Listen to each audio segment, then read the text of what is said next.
Muito obrigado, senhor presidente, pelos elogios. Fico envaidecido, mas costumo dizer, senhor presidente, que quem não é o mais inteligente tem que ser o mais presente e o mais participativo. Mas, senhor presidente, eu revelo a Vossa Excelência que estou cada vez mais preocupado com os sucessivos atritos institucionais que nos leva, no meu entendimento, a desrespeitar a Carta Magna desse país. Diz o artigo 2º da Constituição Federal que os poderes devem ser independentes e harmônicos entre si. Isso é basilar naquilo que define a própria Constituição Federal, no seu artigo 1º, em que nós seríamos a República Federativa do Brasil. E não vou sair do âmbito do Estado do Rio de Janeiro. Começar só nos últimos 30 dias, isto é, no mês de novembro, as relações conflituosas entre o chefe do Poder Executivo e o Parlamento Fluminense. E, nesse caso, por responsabilidade do chefe do Poder Executivo. Se não, vejamos, vou lhe dar alguns exemplos. Sabe o chefe do Executivo, até porque é advogado, ex-membro da Defensoria e ex-juiz federal, que, sobre benefícios fiscais, ele não pode legislar por decreto. Tem que mandar projeto de lei para o parlamento.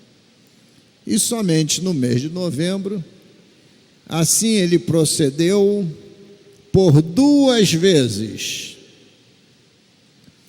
A primeira, quando, por decreto,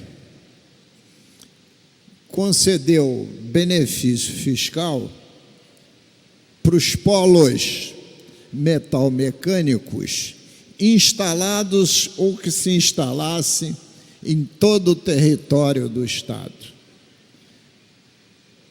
sem nenhuma análise projetiva de impactos nas receitas, nem sem nenhuma projeções de geração de emprego e aumento de renda. Logo a seguir, emitiu um novo decreto, quando reduziu a alíquota do querosene de aviação, o famoso QAV, que Vossa Excelência conhece enquanto engenheiro mecânico, de redução de alíquota de 12 para 7 pontos percentuais. Não estou entrando no mérito se é bom ou ruim. Estou dizendo que não o poderia fazer também por decreto. Logo em seguida,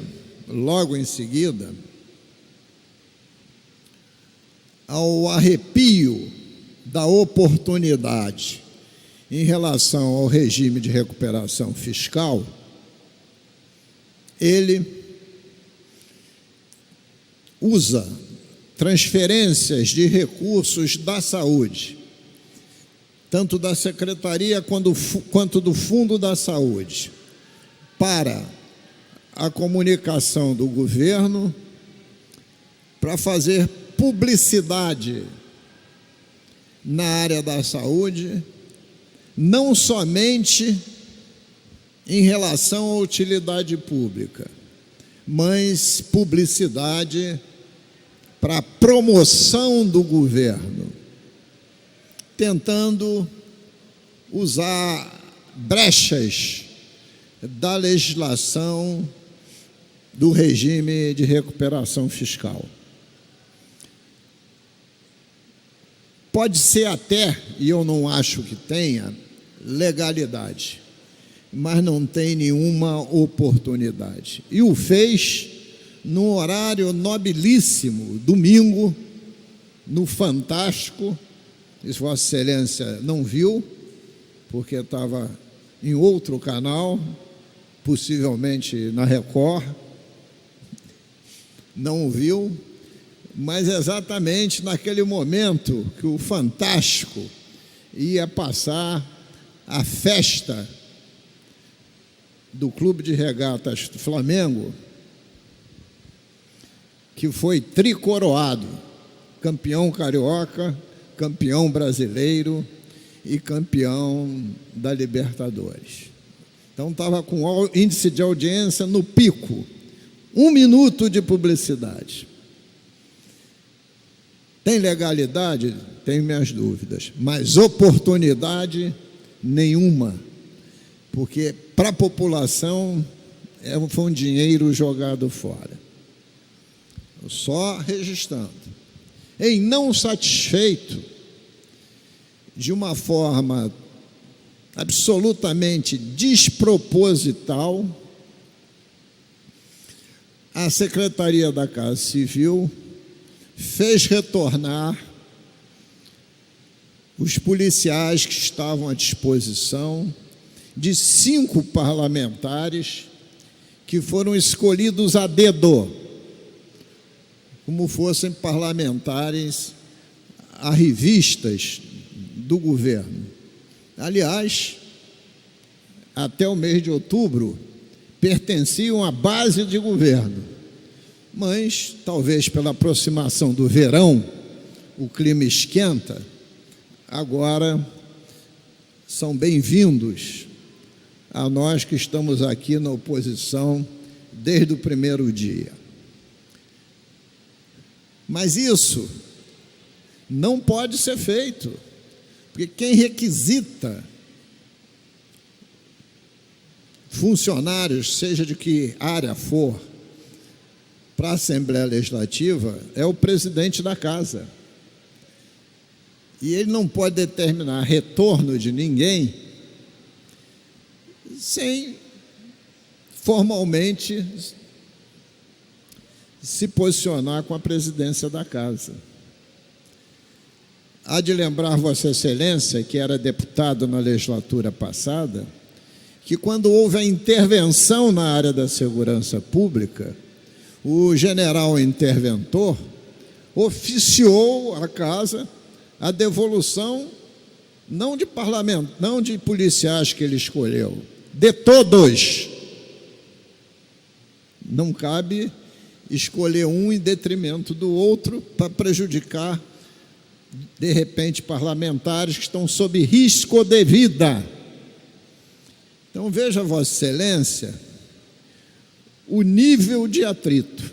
E hoje, também não sei se custou caro ou não, é possível que Vossa Excelência tenha visto, o jornal O Globo de hoje tem um encarte publicitário do governo do Estado, falando das maravilhas que está acontecendo no Estado na área de desenvolvimento. Área que eu acompanho com lupa. Ao ler aquilo tudo, eu imagino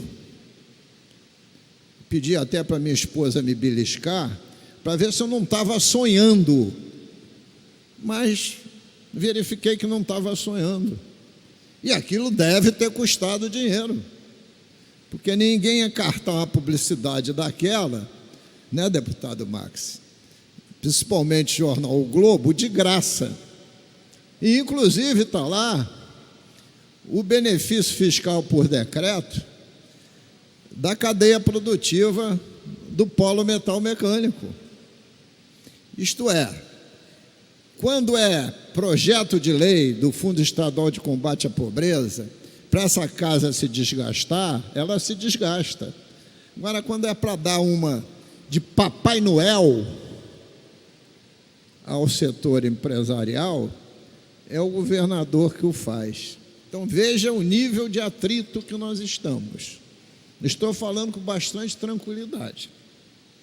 Eu acho que essa relação, houve uma ruptura. E essa casa tem que ter dignidade de reagir à altura. Porque tantos deputados neutros, ou de base, ou de oposição, não têm medido esforços para tentar recuperar as finanças públicas, coisa que não tem acontecido. E por último, senhor presidente, porque eu já estou passando do meu prazo, eu queria fazer um outro registro, que foi a votação do dia de ontem, que abriu uma zona de atrito entre o parlamento e o Ministério Público Estadual.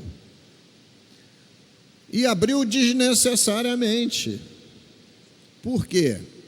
O parlamento tem direito, é da independência dele, a votar o que quiser. O parlamentar é imune nas suas palavras e nos seus votos, somente. Mas não pode, por mais que o regimento interno possa abrir essa possibilidade, que dê legalidade, é desproporcional, não tem oportunidade que seja na Comissão de Constituição e Justiça apresentada subemenda colocando questões que não foi discutida com deputado nenhum. Era estranha a discussão, porque não era simplesmente uma subemenda sobre o tema que foi foco das discussões e que pega a todos de surpresa e bota a todos nós de perplexidade. E não basta dizer que está avisando o que vai acontecer na hora que está rolando o problema. Então, há que se ter uma saída institucional para essas questões. E volto a dizer, as relações têm que ser de independência e harmonia. Então, essa é a questão central, e que vou voltar a falar sobre esse tema no expediente final. Porque se as relações institucionais ficarem esgarçadas, aí não tem mais saída. Essa que é a questão. E não estou falando de Brasília, não, que está mais do que esgarçada. Eu estou falando do estado do Rio de Janeiro, onde a gente, né, tem a obrigação e o compromisso com a população de cumprirmos os nossos mandatos em benefício dessa população. Então, senhor presidente, desculpe porque me expandi um pouco no tempo, mas era necessário fazer toda essa introdução. Muito obrigado.